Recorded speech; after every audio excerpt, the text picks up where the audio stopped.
Talks about for the average fan, we don't shoot mid-range shots anymore. We've taken them out. That's not true. It's not true. Role players don't shoot mid-range shots anymore. The role player in our league nowadays has to be able to guard multiple positions, has to be able to make threes. And it's a bonus and growing if they can attack a closeout and start the blender. So that is what's happened here. I'm going to make the argument now, and I want us to talk about this at length, that the mid-range shot has never been more important for your creator, because teams are obviously going to try to take away the rim and the threes. Okay. Now we're going to extend our defense. We're not going to allow you to shoot the threes, but we're also going to protect the rim.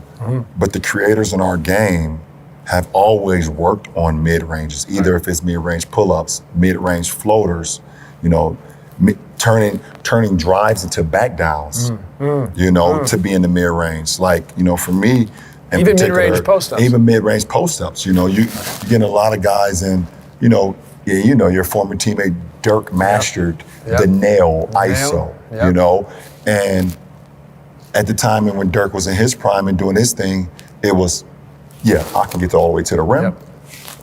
I can back you down from here, or I can face you up and shoot no dribbles, use all my footwork, use all my pivots, and I'm gonna keep the defense so at bay and off balance that it's always gonna work to the benefit of our team, especially in the postseason when things become even more dialed in and strategic about the game plan. And you have, you know, throughout the course of the regular season, if you're playing against a certain team, you have a shoot around maybe, and then you have a pregame 20-minute conversation to prepare for a team. Maybe.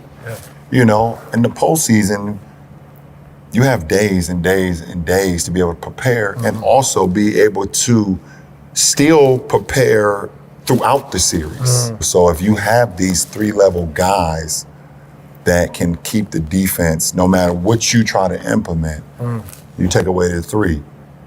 I get to the mid-range, you take it to the mid-range, I can get to the hole. You try to press up too much, now I can draw fouls. I can get the team into the bonus.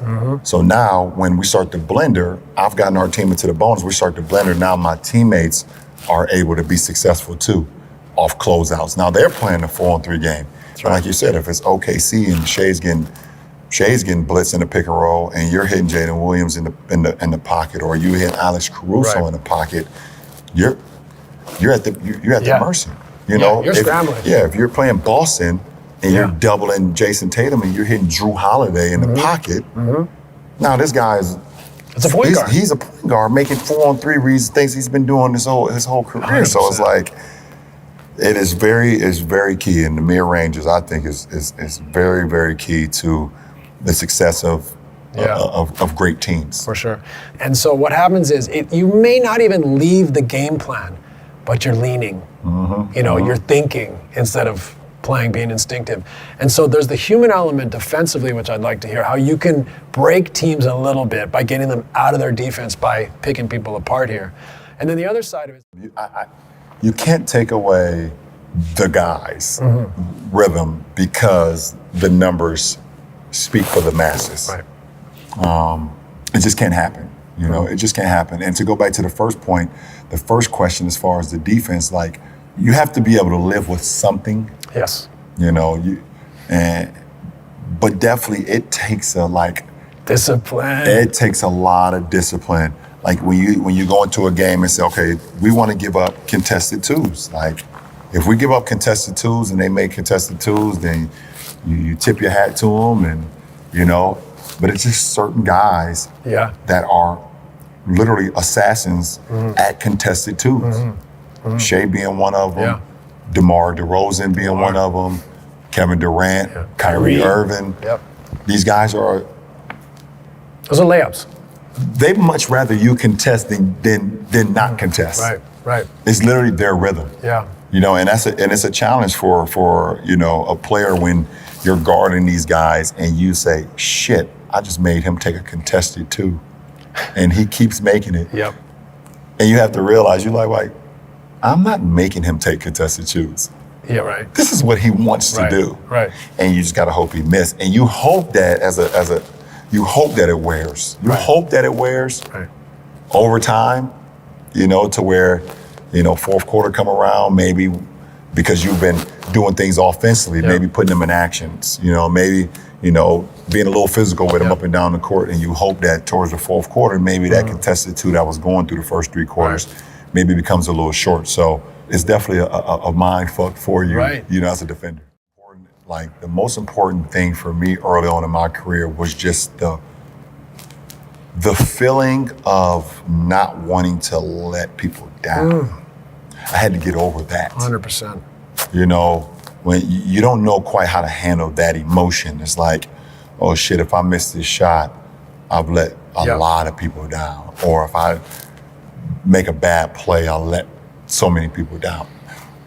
I think once I got out of that, and it took years. Sure. Like, it took years for me. Like, even like my second time in the finals, like my first year with the Heat, like, I wanted to win so bad that I also had the fear of letting so many people down.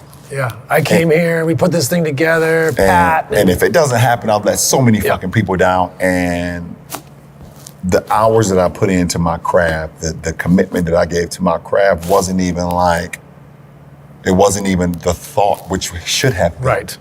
It was more like, oh shit, if I go out and I make a mistake, I'll let them down.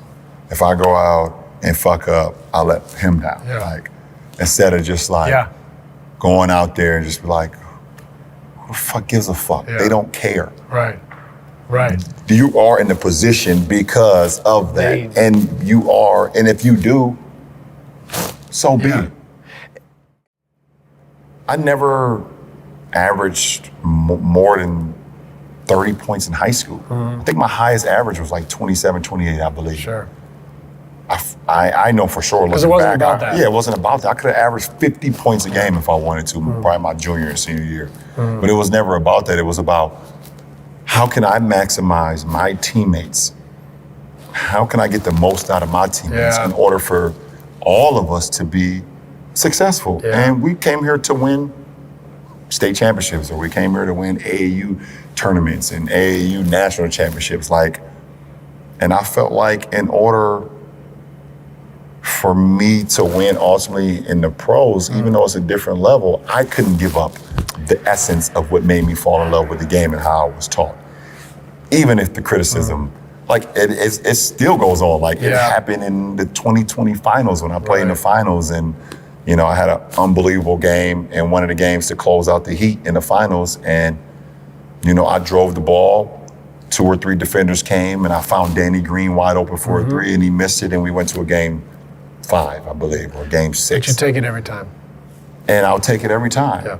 I take it every time. And people like, why didn't you take the shot? He should have took the shot. There you go again, passing the shot. Like, never been there.